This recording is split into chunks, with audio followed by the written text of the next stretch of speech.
মুভির শুরুতেই একটি টেলিফোন বুথের মধ্যে রিশ নামের একটি মেয়েকে দেখা যায়। সে ওই রুমের মধ্যে লক হয়ে গিয়েছিল।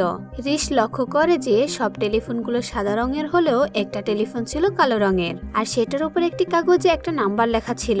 কৌতূহলবশত রিশ সেই নম্বরে কল করে দেয়। তখন ওপাশ থেকে একজন অচেনা লোক বলে, তোমাকে রাজকীয়ভাবে ফ্ল্যাশ করা হবে। এমন অদ্ভুত কথা শুনে রিশ কিছুই বুঝে উঠতে পারে না যে এসব কি হচ্ছে। সে দ্রুত কলটা কেটে দেয়। এরই মধ্যে সেখানে রাখা অন্য একটি টেলিফোন বাজতে শুরু করে। রিশ সেটা রিসিভ করলে ওপাশ থেকে তাকে ঠিক একই কথা বলা হলো। রিশ বিরক্ত হয়ে কল কেটে দেয়। এরই মধ্যে অন্য একটি ফোন বেজে উঠলে রিশ যখন সেটা রিসিভ করতে যায় তখন অদ্ভুতভাবে সেই টেলিফোন থেকে জল বের হতে শুরু হয়। এমন অদ্ভুত দৃশ্য দেখে রিশ ভীষণ ভয় পেয়ে যায়। এরই মধ্যে সে দেখতে পায় ওই রুমে থাকা সব ফোনগুলো থেকে জল বের হচ্ছে, আর দেখতে দেখতে কিছু সময়ের মধ্যে পুরো রুমের অর্ধেকটাই জলে ভরে যায়। এসব দেখে রিশ কোনোভাবে নিজেকে সামলে ওখান থেকে বের হওয়ার উপায় খুঁজতে থাকে। এরই মধ্যে রিশ উপরে তাকালে সেখানে একটা কমোড দেখতে পায়, আর বুঝতে পারে কোনোভাবে যদি সেটা ফ্ল্যাশ করতে পারে তাহলে সে এই জলগুলো বের করতে পারবে। রিশ সেখানে থাকা টেলিফোনগুলো ধরে উপরে ওঠার চেষ্টা করতে থাকে, কিন্তু সে পা পিছলে নিচে পড়ে যায়। এরই মধ্যে সে দেখতে পায় পুরো রুমটা জলে ভরে গেছে। এরপর যখন রিশ কমোডের কাছে আসে সে দেখতে পায় ওই কমোডটার কোনো হাতল নেই। এটা দেখে সে ভাবে হয়তো সেই টেলিফোনের কাছে হাতলটা রয়েছে, তাই সে দ্রুত জলের নিচে সে টেলিফোনের কাছে চলে আসে। এরপর সে ওই টেলিফোনের কাছে গেলে সেটার মধ্যে একটা হাতল খুঁজে পায়, আর দ্রুত সে হাতলটা নিয়ে ওই কমোডের পাইপে লাগিয়ে ঘোরাতে থাকলে মুহূর্তের মধ্যে সেখানে থাকা সব জল সেই রুম থেকে বেরিয়ে যায়, আর রিশও প্রাণে বেঁচে যায়। এরপরের দৃশ্যে দেখা যায় রিশ যে নিজেকে বাঁচানোর জন্য এতক্ষণ ধরে চেষ্টা করে গেছে এটা কোনো বাস্তব ঘটনা নয়, এটা ছিল একটা ভার্চুয়াল গেম। এসব কিছু রিশ একটা কম্পিউটার সেন্টারে বসে খেলছিল। এসবের পর রিশ সেখান থেকে নিজের বাসায় ফিরে আসে। সেখানে রিশের বাবাকে দেখা যায় তার সঙ্গে বসে ডিনার করছিল। রিশের বাবার নাম হলো ক্রিস। সেখানে জানা যায় রিশের মা রিশ ছোট থাকতেই মারা গেছেন। আর এখানে ফ্রাঙ্ক নামের একজনকে দেখা যায় যিনি কিনা রিশের দাদু, আর উনি রিশদের সঙ্গে থাকতো না, সে একাই একটা পাহাড়ি অঞ্চলে থাকতো। অন্যদিকে যখন রিশ ও তার বাবা ডিনার করছিল সেই সময় কোনো এক বিদ্যুৎ গোলযোগের কারণে তাদের বাড়ির সহ পুরো শহরে বিদ্যুৎ চলে যায়। পাশাপাশি শহরের নেটওয়ার্কও বন্ধ হয়ে গিয়েছিল। এমনকি চার্জে রাখা রিশের ল্যাপটপও বিদ্যুৎ গোলযোগের কারণে আগুন ধরে যায়। আর তখন তাদের কাছে করার মতো কিছু না থাকায় একটা হ্যারিকেন জ্বালিয়ে বাবা মেয়ে নিজেদের পুরনো পারিবারিক ছবিগুলো দেখতে বসে, আর সেগুলো দেখতে দেখতে দুজনে সেই সোফাতে ঘুমিয়ে পড়ে। কিন্তু রাত গভীর হলে বাহির থেকে কিছু শব্দ আসে, আর সেই শব্দে রিশের ঘুম ভেঙে যায়। সে তার বাবাকে না জানিয়ে সেই হ্যারিকেনটা সঙ্গে করে বাহিরে কি আছে সেটা দেখার জন্য চলে যায়, কিন্তু কাউকে না দেখতে পেয়ে তার দাদুর লাইব্রেরির কাছে চলে আসে, আর সেখানে থাকা রেডিও ফ্ল্যাশ নামে একটা বই বের করে পড়তে শুরু করে দেয়। বইটা পড়তে পড়তে রিশের নিজের দাদুর কথা ভীষণ মনে পড়ে যায়। তাই সে বই পড়া বাদ দিয়ে একটা রেডিওর সাহায্যে তার দাদুর সঙ্গে যোগাযোগ করার চেষ্টা করে, কিন্তু বিদ্যুৎ না থাকার কারণে রিশ রেডিওটা অন করতে পারে না। তখন রিশ সেখানে থাকা একটা ব্যাটারির মাধ্যমে সেই রেডিওটা অন করে। এরপর রিশ নিজের দাদুর সঙ্গে কথা বলতে পারে, আর অনেকদিন পর নিজের দাদুর সঙ্গে কথা বলে রিশ ভীষণ খুশি হয়। কথায় কথায় রিশ তার দাদুকে এই বিদ্যুৎ চলে যাওয়ার ব্যাপারটা জানিয়ে দেয়। এটা শুনে রিশের দাদু তাকে বলে সে যেন এই শহর ছেড়ে তার কাছে দ্রুত চলে আসে। সে আরো জানায় এই বিদ্যুৎ চলে যাওয়াটা অনেকদিন ধরে থাকতে চলেছে। এরপর সে রিশকে আরো জানায় সে যেখানে বসে আছে সেই টেবিলের ড্রয়ারের মধ্যে একটা মানচিত্র রয়েছে। সে সেটার মাধ্যমে 5 কিলোমিটার দূরের মধ্যে আসলেই তার দাদুর সঙ্গে যোগাযোগ করতে পারবে। এরপর রিশ তার দাদুর কথা মতো ড্রয়ার খুঁজতে গেলে সে মানচিত্রটা পেয়ে যায়। পরের দিন সকাল হলে রিশ তার বাবাকে ঘুম থেকে জাগিয়ে জানায় গতকাল রাতের বেলা সে রেডিও সিগন্যালের মাধ্যমে তার দাদুর সঙ্গে কথা বলেছিল। সে আরো জানায় তার দাদু তাকে বলেছে যে এই বিদ্যুৎ চলে যাওয়ার ব্যাপারটা অনেকদিন ধরে থাকতে চলেছে, আর তার দাদু এখান থেকে তার কাছে যাওয়ার কথা বলেছে। কিন্তু রিশের বাবা রাজি হয় না। সে বলে তোমার দাদু খামোখা তোমাকে ভয় দেখিয়ে তার কাছে নিতে চাইছে। তখন রিশ অনেকটা রেগে যায়, আর সে তার বাবাকে বলে আচ্ছা তাহলে তুমি একবার দাদুর সঙ্গে কথা বলে দেখো, দাদু তোমার সঙ্গে কথা বলতে চেয়েছিল। আর তখন রিশের কথায় বাধ্য হয়ে শেষমেশ ক্রিস তার বাবার সঙ্গে রেডিও সিগন্যালের মাধ্যমে কথা বলে। আর তখন ফ্রাঙ্ক ক্রিসকে জানায় সে সন্দেহ করেছে এই বিদ্যুৎ চলে যাওয়ার পিছনে ইএমপির হাত রয়েছে। আর ইএমপির মানে হচ্ছে ইলেকট্রোম্যাগনেটিক পালস, যেটা কিনা একটা পারমাণবিক বোমার মতোই কাজ করে। আর ফ্রাঙ্কের সন্দেহে এই পশ্চিমে ইএমপি পারমাণবিক বোমা সক্রিয় করা হয়েছে, আর হয়তো সে কারণে এমন দুর্ঘটনা ঘটলো। আর এখানে ফ্রাঙ্ক এটাও জানায় সে এসব নিয়ে অনেকদিন ধরে গবেষণা করে আসছিল। আর এখানে ফ্রাঙ্ক ক্রিসকে এটাও জানায় যে ওখানকার সব ইলেকট্রিক সরঞ্জামগুলো সামনে 3 দিনের মতো নষ্ট হয়ে যাবে, আর আস্তে আস্তে সেখানকার খাদ্য সংকট দেখা দিতে শুরু করবে। আর এসবের পরেও যদি ক্রিস ওখানে থাকে তাহলে তো এক কথা তাদের না খেয়ে মরতে হবে। তাই সে ক্রিসকে বলে সে যেন যত তাড়াতাড়ি সম্ভব ক্রিসকে নিয়ে তার কাছে চলে আসে।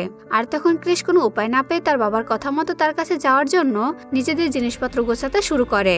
অন্যদিকে বাহিরে দেখা যায় এই বিদ্যুৎ চলে যাওয়ার জন্য সাধারণ জনগণ পুলিশের সঙ্গে এই নিয়ে কথা কাটাকাটি শুরু করেছে। তবে তাদের কোনো ধারণাই ছিল না যে তাদের সামনে কি অপেক্ষা করছে। এদিকে ক্রিস তার মেয়ে রিশকে নিয়ে বেরিয়ে পড়ে তার বাবার কাছে যাওয়ার জন্য। তবে যাওয়ার পথে তারা একটা সুপারমার্কেটের মধ্যে যায় কিছু খাবার আর জল কেনার জন্য। কিন্তু সেখানে গেলে তারা দেখতে পায় ওখানে কাস্টমারে ভরে গেছে আর একে অপরের সঙ্গে খাবার নিয়ে কাড়াকাড়ি করতে শুরু করেছে। কারণ অনেক সময় হয়ে গেল শহরে কোনো বিদ্যুৎ নেই, তাই সবাই এখন বেঁচে থাকার জন্য খাবার আর জল নিয়ে নিজেদের মধ্যে কাড়াকাড়ি শুরু করে দিয়েছে। তারা তো জানেও না যে আবার কখন বিদ্যুৎ আসবে। এরপর তারা এত ভিড়ে কিছু না কিনে দ্রুত গাড়িতে উঠে আবার রওনা হয়। কিন্তু কিছুটা সামনে একটা ব্রিজের কাছে আসলে জানতে পারে সেখানে একটা দুর্ঘটনা হওয়ার ফলে পুরো ব্রিজ জ্যাম হয়ে গেছে। আর এই ব্রিজের মাধ্যমে শুধুমাত্র ওখান থেকে বেরিয়ে পাহাড়ি অঞ্চলে যাওয়া সম্ভব। আর তখন আর কোনো পথ না পেয়ে ওই জ্যামের মধ্যে তাদের আটকে থাকতে হয়। তবে অনেক সময় হয়ে যাওয়ার কারণে সেখানে থাকা একজন অপেক্ষা করতে না পেরে সেই দুর্ঘটনা হওয়া গাড়িটিকে সাইডে ধাক্কা মেরে তার গাড়ি নিয়ে সেখান থেকে বেরিয়ে যায়। আর রাস্তা পরিষ্কার হয়ে যায়, ক্রিসও তার গাড়ি নিয়ে সেখান থেকে চলে যায়। এরপর যেতে যেতে অনেকটা রাত হয়ে যায়, তাই রিশ গাড়িতে ঘুমিয়ে যায় আর ক্রিস গাড়ি চালিয়ে এগিয়ে যেতে থাকে। এরপর রিশের ঘুম ভেঙে গেলে সে তার কাছে থাকা মানচিত্র তার বাবাকে দেখিয়ে বলে হয়তো তারা তাদের গন্তব্য ছাড়িয়ে কিছুটা পথ পার হয়ে গেছে। এটা শুনে ক্রিস যখন সেই মানচিত্র দেখার জন্য পিছনে ফিরে তাকায় তখনই তাদের গাড়িটার দুর্ঘটনা হয়ে জঙ্গলের মধ্যে পড়ে যায়। অন্যদিকে ফ্রাঙ্ককে দেখা যায় সে তার ছেলে আর নাতনির জন্য অপেক্ষা করছিল, কিন্তু রাত পার হয়ে সকাল হয়ে যায়, কিন্তু তাদের এখনো কোনো দেখা মেলে না। এদিকে সকালে ক্রিসের জ্ঞান ফিরে আসে আর সে দেখতে পায় সৌভাগ্যবশত সে তার মেয়ে দুজনে সুরক্ষিত আছে। এরপর গাড়ি থেকে বের হয়ে সেই মানচিত্র দেখে বুঝতে পারে সামনে থাকা হাইওয়ের পথ ধরে এগিয়ে গেলে তাদের এখান থেকে 20 মাইল পথ পার হতে হবে, কিন্তু পাশে থাকা নদীর পথে সেতু দিয়ে এগিয়ে গেলে শুধু 5 মাইল পথ এগিয়ে গেলে তারা পৌঁছে যাবে। আর তাড়াতাড়ি যাওয়ার জন্য তারা দুজন সেই নদী পথ ধরে এগোতে থাকে। কিন্তু কিছুটা সামনে এগিয়ে গেলে ক্রিস জানায় সে আর হাঁটতে পারছে না, কারণ ওই দুর্ঘটনার কারণে সে পিঠে অনেকটা আঘাত পেয়েছে, এমনকি তার হাতে অনেকটা আঘাত পেয়েছে। এরপর ক্রিস আর রিশ সেখানে কিছুক্ষণ বিশ্রাম নেয় আর রিশ তার বাবার সেই আহত জায়গায় ব্যান্ডেজ করে তাকে জল খেতে দেয়। এরপর আবার তারা হাঁটতে শুরু করে। এরই মধ্যে হাঁটার সময় হঠাৎ করে ক্রিস মাথা ঘুরে সেখানে পড়ে যায়, তাই সে রিশকে বলে আমি জ্ঞান হারানোর আগে কাউকে এখানে ডেকে নাও। রিশ একটা সেকেন্ডের সময় নষ্ট না করে দ্রুত সাহায্যের জন্য দৌড়ে যেতে থাকে। এরপর রিশ সামনে একটা ঘর দেখতে পায় আর সেই বাড়ির মালিক, যার নাম ছিল গোলন, তাকে চিৎকার করে ডাকতে থাকে সাহায্যের জন্য। গোলন হলো একজন কৃষক। সে রিশের আওয়াজ পেয়ে দৌড়ে বাহিরে আসে আর তার সাথে জঙ্গলে গিয়ে তার বাবাকে উদ্ধার করে তার বাড়িতে নিয়ে আসে। এরপর ক্রিসকে সে প্রাথমিক চিকিৎসা করে, কিন্তু দুর্ভাগ্যবশত দেখা যায় ক্রিস আর বেঁচে নেই, সে ওখানেই মারা গিয়েছিল। নিজের চোখের সামনে বাবার মৃত্যু দেখে রিশ ভীষণ ভেঙে পড়ে। এরপর গোলন তার গাড়ি করে রিশকে নিয়ে বেরিয়ে পড়ে তার দাদুর কাছে পৌঁছে দেওয়ার জন্য। অন্যদিকে ফ্রাঙ্ককে দেখা যায় যে কিনা রিশদেরকে এখনো আসতে না দেখে বুঝতে পারে হয়তো তারা কোনো বিপদে পড়েছে, তাই তখন সেও তাদের খুঁজতে বেরিয়ে পড়ে। এরপর খুঁজতে খুঁজতে ফ্রাঙ্ক সেই জঙ্গলে আসলে তাদের সেই গাড়িটা দেখতে পায় আর ক্রিসের সেই রক্তমাখা জামার একটা ছেঁড়া অংশ খুঁজে পায়। এটা দেখে সে ভাবে হয়তো রিশ আর ক্রিস আশেপাশে কোথাও রয়েছে, সেজন্য তখন সে চারপাশে খুঁজতে শুরু করে। এরপর ফ্রাঙ্ক খুঁজতে খুঁজতে গোলনের বাড়ি পর্যন্ত চলে আসে, কিন্তু সেখানেও সে কাউকে খুঁজে পায় না। অন্যদিকে এরই মধ্যে রিশ আর গোলন অনেকটা দূরে চলে গিয়েছিল আর ফ্রাঙ্ক সেই ঘরের মধ্যে উকি দিয়ে তাকালে সেখানে সোফার উপর রক্ত লেগে থাকতে দেখতে পায়। এরপর ফ্রাঙ্ক গোলনের ঘরে গোলনের একটা ছবি দেখতে পায় আর তার মুখটা ভালো করে চিনে রাখে, যাতে করে সে সামনে আসলে তাকে এক নজরে চিনে ফেলতে পারে। এরপর ফ্রাঙ্ক সেই ঘর থেকে বেরিয়ে সামনে আসলে একটা কবর দেখতে পায় আর সে তখন বুঝে ফেলে এটা তার ছেলেরই কবর। সে অনেক ভেঙে পড়ে আর সেখানে কান্না করতে থাকে। আর দেরি না করে সে তখন গোলনকে খোঁজার জন্য সেখান থেকে তার গাড়ি নিয়ে বেরিয়ে পড়ে। অন্যদিকে গোলন আর রিশ রাস্তা দিয়ে যাওয়ার সময় হঠাৎ এক অচেনা লোক চলে আসে তাদের গাড়ির সামনে আর সাহায্যের কথা জানায়। তবে এখানে গোলন রিশকে জানায় সে যেন তাড়াতাড়ি করে গাড়ির পিছনে লুকিয়ে পড়ে, কারণ তার ওই লোকটাকে দেখে সন্দেহ হচ্ছিল যে লোকটা সুবিধার নয়, কারণ খাদ্য সংকটের কারণে এসব জায়গায় চুরি ডাকাতি বেড়ে গেছে। এসব শুনে সে পিছনে গিয়ে লুকিয়ে পড়ে। এরপর যখন গোলন তার গাড়ি থামায় তখন সেই লোকটি এসে তাকে গুলি করে সেখানে মেরে ফেলে। এসব কিছু দেখার পর রিশ কোনো আওয়াজ না করে চুপচাপ সেখানে লুকিয়ে থাকে আর সেই লোকটা গাড়িটাকে চালিয়ে একটা গ্যারেজের কাছে এসে পৌঁছায় আর সেখান থেকে পেট্রোল চুরি করার চেষ্টা করে। কিন্তু ঠিক তখনই পেছন থেকে অন্য একজন এসে ওই লোকটাকে গুলি করে সেখানে মেরে ফেলে আর এই লোকটার নাম ছিল বিল। গাড়ির মধ্যে থেকে এসব কিছু দেখে রিশ গাড়ি থেকে নেমে সেখান থেকে পালানোর চেষ্টা করে, কিন্তু বিল তাকে দেখে নেয় আর এসে মুখে কাপড় পেঁচিয়ে তাকে সেখান থেকে তার বাড়িতে নিয়ে আসে। জ্ঞান ফিরলে সামনে রিশ বিলের মাকে দেখতে পায়। তার অনেক বয়স হয়ে গেছে। সেই মহিলা রিশকে বলে, তুমি অনুমতি ছাড়াই আমাদের এলাকায় ঢুকেছ, এজন্য তোমাকে শাস্তি তো পেতেই হবে। এসব শুনতে রিশ ভীষণ ভয় পেয়ে যায়। আর এখানেই জানা যায় বিল আর তার মা এক ধরনের সাইকো, যারা কিনা অন্যকে কষ্ট দিতে বেশ আনন্দ পায়। অন্যদিকে ফ্রাঙ্ক যখন খুঁজতে খুঁজতে রাস্তা দিয়ে যাচ্ছিল, তখন সে পাশে গুলনের লাশ দেখতে পায়। এসব দেখে ফ্রাঙ্কের বুঝতে বাকি থাকে না যে তার নাতনি হয়তো কোনো বড় বিপদে পড়েছে। এরপর রাতে ডিনারের সময় বিলের মা রিশকে জিজ্ঞাসা করে, এই রাস্তা দিয়ে তুমি কোথায় যাচ্ছিলে? এটা শুনে রিশ তার সঙ্গে ঘটা সবকিছু বিলের মাকে জানায়। আর তখন রিশ জানতে পারে বিলের একটা ছেলে রয়েছে আর তার নাম হলো কুই। আর এখানে রিশ দেখে বিল তার ছেলের সঙ্গে অনেক খারাপ ব্যবহার করছে, এমনকি তাকে মারধর পর্যন্ত করে। আর কুই মার খাওয়ার ভয়ে ঘরের এক কোণা চুপচাপ বসে থাকে। তবে এখানে বিলের মা রিশকে বলে, তুমি এটা ভেবে ভুল করো না যে আমরা তোমাকে তোমার দাদুর কাছে ফিরিয়ে দেব। তুমি ভুল করেই এখানে আসো বা যেভাবেই আসো না কেন, এখন তো তোমাকে আর এখান থেকে যেতে দেওয়া হবে না। কিন্তু রিশ তাদের মুখের উপর বলে, আমি এখানে এক মুহূর্ত থাকতে চাই না। কিন্তু তারা কেউ রিশের কোনো কথাই শোনে না।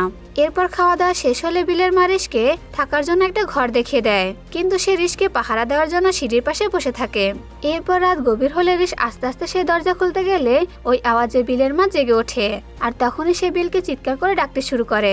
তাই রিশ পালাতে গেলে বিল এসে আবারও রিশকে ধরে ফেলে আর আবারও নিজের বাড়ি নিয়ে যায়। এরপর যখন রিশের ঘুম ভাঙে, সে দেখে তাকে একটা বস্তায় ভরে গাছের সঙ্গে ঝুলিয়ে রেখেছে আর তার নিচে একটা ভাল্লুক গন্ধ পেয়ে এসে তাকে শিকার করার চেষ্টা করছে। এসব দেখে রিশ কোনো মতে চুপচাপ থাকার চেষ্টা করে, কিন্তু তবুও সেই ভাল্লুকটা দাঁত দিয়ে সেই বস্তাটা ছিঁড়ে ফেলে। আর এসব দূর থেকে বিল দেখছিল। সে তখন তার হাতে থাকা গুলি দিয়ে ভাল্লুকটাকে শুট করে সেখানেই মেরে ফেলে। আসলে বিল ভাল্লুক শিকার করার জন্যই রিশকে সেখানে বস্তার মধ্যে বেঁধে রেখেছিল। এরপর বিল রিশকেও সেখান থেকে এনে একটি ঘরে আটকে রেখে দেয়। এমন করে আরো কিছুদিন পার হয়ে যাওয়ার পর একদিন বিল রিশকে সেই ঘর থেকে বের করে তার মায়ের সামনে নিয়ে আসে। তখন বিলের মা রিশকে জানায়, যদি ভালোভাবে বাঁচতে চাও তাহলে শান্ত হয়ে আমার ছেলেকে বিয়ে করে নাও, নয়তো তোমার কপালে দুঃখ আছে। কিন্তু এখানে রিশ বলে, এমন সাইকো লোককে বিয়ে করার থেকে সারা জীবন ওই ঘরে বন্দি থাকা অনেক ভালো। এমন কথায় বিলের মা ভীষণ ক্ষেপে যায় আর আবারও রিশকে সেই ঘরে আটকে দিতে বলে। পরের দিন দেখা যায় বিলের ছেলে কুই লুকিয়ে রিশের ওখানে আসে আর জানালা ফাঁক দিয়ে রিশকে একটা আপেল খেতে দেয়। আর তখন রিশ এখান থেকে পালানোর জন্য কুইয়ের কাছে সাহায্য চাইতে থাকে। আর এখানে কুইও তাকে সাহায্য করতে রাজি হয়ে যায়, কারণ সে তো নিজেই তার বাবা আর দাদির এমন নির্যাতন এতদিন ধরে সহ্য করে আসছিল। তাই সে চাইছিল না রিশকেও তার মতো নির্যাতন সহ্য করতে হোক। এরপর রাত হলে কুই রিশকে নিয়ে সাবধানে ওই ঘর থেকে পালিয়ে নদীর পাশে চলে আসে। এরপর রিশ তার কাছে থাকা মানচিত্রের সাহায্যে দেখতে পায় এখান থেকে 5 কিলোমিটার দূরেই তার দাদুর বাড়িটা রয়েছে। তাই সেখানে বসে ওয়্যারলেস ফোনের মাধ্যমে রিশ তার দাদুকে নিজের ঠিকানা জানায়, কিন্তু ওপাশ থেকে সে তার দাদুর কোনো উত্তর পাচ্ছিল না। তাই তখন উপায় না পেয়ে তারা দুজনে সামনের দিকে এগিয়ে যেতে থাকে। অন্যদিকে বিল রিশ আর কুইকে না দেখতে পেয়ে বুঝে যায় তারা দুজন পালিয়েছে। তাই সে তখন নিজের বন্দুক নিয়ে তাদের খুঁজতে বেরিয়ে পড়ে। এদিকে অনেকটা ক্লান্ত থাকার কারণে রিশ আর কুই গাছ থেকে কিছু ফল পেড়ে সেটা খেতে থাকে। অন্যদিকে পায়ের ছাপ আর গাছপালা ভাঙার চিহ্ন দেখে বিল তাদের দিকে এগিয়ে আসতে থাকে। আর একটা সময় সে যখন রিশ আর কুইকে দেখতে পায়, তখন তাদের লক্ষ্য করে গুলি করতে শুরু করে। এরই মধ্যে পালাতে গিয়ে হঠাৎ করে কুই একটা গর্তে পা পিছলে পড়ে যেতে গেলে রিশ তাকে ধরে ফেলে।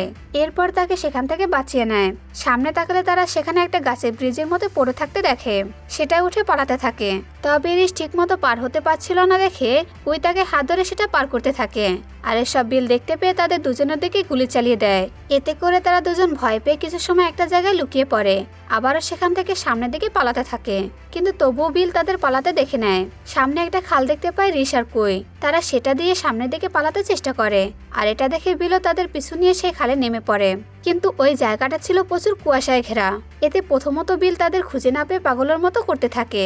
আর একটা সময় সে যখন রিশ আর কুইকে সেখানে দেখতে পেয়ে গুলি করতে যাবে, তার আগে কুই রিশকে নিয়ে জলে ডুব দেয়।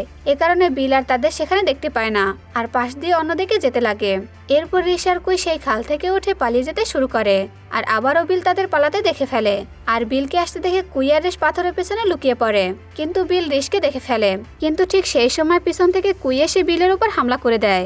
এতে করে বিল সেখানে পড়ে যায় আর তার কাছে থাকা বন্দুকটা রিশের কাছে চলে যায়। অন্যদিকে এরই মধ্যে বিলে উঠে কুইকে মারতে শুরু করে। এসব দেখে রিশ সেই বন্দুকটা বিলের দিকে তাক করলেও তাকে মারার সাহস পাচ্ছিল না। কিন্তু কিন্তু পরক্ষণে সে ভাবে এখন যদি সে বিলকে ছেড়ে দেয় তাহলে বিল কুইকে ওখানে মেরে ফেলবে। তাই তখন সাহস করে রিশ বিলকে শুট করার জন্য তার দিকে বন্দুক তাক করে, কিন্তু দেখা যায় রিশের গুলি করার আগে কেউ একজন সামনে থেকে বিলকে গুলি করে দিয়েছে।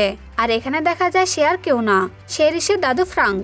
কারণ রিশ যখন তার দাদুকে সিগন্যাল পাঠিয়েছিল তখন সে সেটা দেখতে পেয়েছিল, আর সঙ্গে সঙ্গে সে সেখানে চলে এসেছিল, আর বিলের করা সেই গুলির আওয়াজে সে ওখানে চলে এসেছিল। পরের দৃশ্যে দেখা যায় কুইও এখন রিশের সঙ্গে তার দাদুর সঙ্গে একসাথে অনেক ভালোভাবেই রয়েছে। আর কিছুদিন পর একদিন কুই রিশের ল্যাপটপটা ওপেন করলে জানতে পারে যে শহরে আবারও বিদ্যুৎ ফিরে এসেছে, আর সেটা জানাতে রিশের অনেক বন্ধু তাকে মেসেজ করেছে। কিন্তু রিশ আর ফিরে যেতে চায় না, সে তার দাদু আর কুইকে নিয়ে সেখানে আনন্দ বসবাস করতে থাকে। আর এই শুভ সমাপ্তির সঙ্গে সঙ্গে এই সিনেমার ব্যাখ্যা এখানে শেষ হয়ে যায়।